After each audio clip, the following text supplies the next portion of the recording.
Alright, class, today we continue our journey through the Bible with the book of Numbers. Now, I know what you're thinking, why is it called Numbers? Is this just a book of math problems? Well, the name comes from the two censuses taken during the story. But more than numbers, this book tells the story of Israel's journey through the wilderness, their struggles with obedience, and God's unwavering faithfulness. Let's dive in. First, preparing to leave Sinai, Numbers 1:10, the census. The book begins with God commanding a census of all Israelite men able to fight in the army. This was necessary for organizing the nation for their journey to the promised land. Each tribe was numbered and given its place in the camp, surrounding the tabernacle, where God's presence dwelled. The Levites. Next, God sets apart the Levites to serve as priests and caretakers of the tabernacle. They are exempt from military duties, focusing entirely on worship and ministry. The silver trumpets. Finally, God gives instructions for silver trumpets. These will signal the Israelites when to move, when to gather, and even when to prepare for war. Second,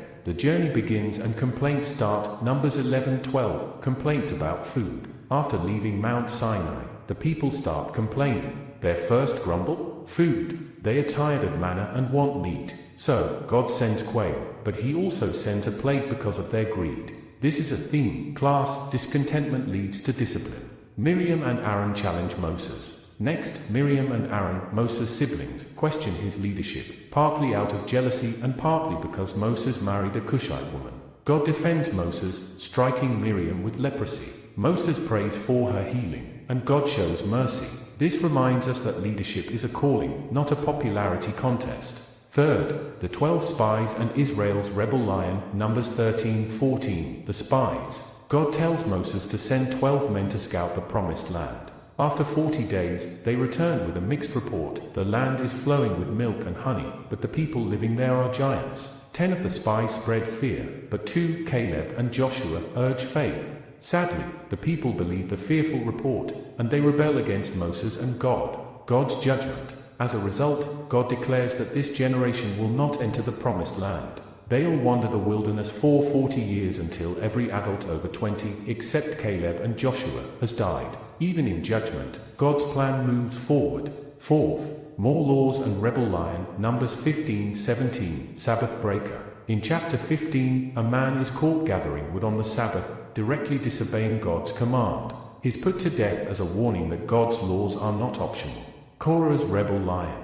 Then we have a full-blown rebel lion led by a man named Korah, who challenges Moses and Aaron's authority. God answers decisively. The ground opens up and swallows Korah and his followers. After this, God reaffirms Aaron's priesthood by causing his staff to sprout, blossom, and produce almonds overnight. Fifth, the journey continues with more struggles. Numbers 18:25, the rock and Moses' disobedience. Later, the Israelites complain about a lack of water. God tells Moses to speak to a rock to bring forth water, but Moses, frustrated, strikes the rock instead. Water flows, but God tells Moses he will not enter the promised land because he disobeyed. The bronze serpent. After another complaint, this time about food, God sends poisonous snakes as a punishment. When the people repent, God instructs Moses to make a bronze serpent and put it on a pole. Anyone who looks at it is healed. Class, this points forward to Jesus, who said, just as Moses lifted up the serpent in the wilderness, so must the Son of Man be lifted up. Balaam and his donkey. One of the most unusual stories is that of Balaam, a pagan prophet hired to curse Israel.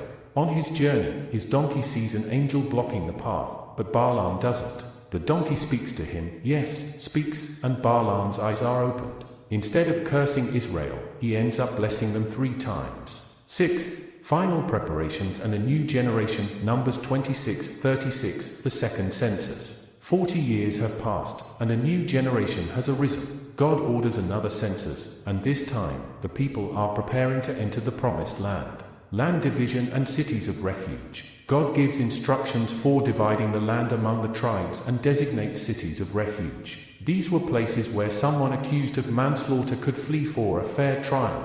Even in judgment, God provides mercy. The daughters of Zelophehad. Finally, we meet the daughters of Zelophehad. These women approach Moses with a legal question. Since their father died without sons, could they inherit his land? God grants their request, showing his care for justice and equity. So, what can we learn from Numbers? This book is a mirror, showing us both the faithfulness of God and the frailty of humanity. Time and again, Israel complains, rebels, and doubts, yet God remains committed to his covenant. He disciplines them, but he also provides for them. As we move into Deuteronomy, we'll see Moses give his final words to this new generation. But for now, remember, the wilderness is a place of testing, but also a place of preparation. Trust God's guidance, even when the journey is hard.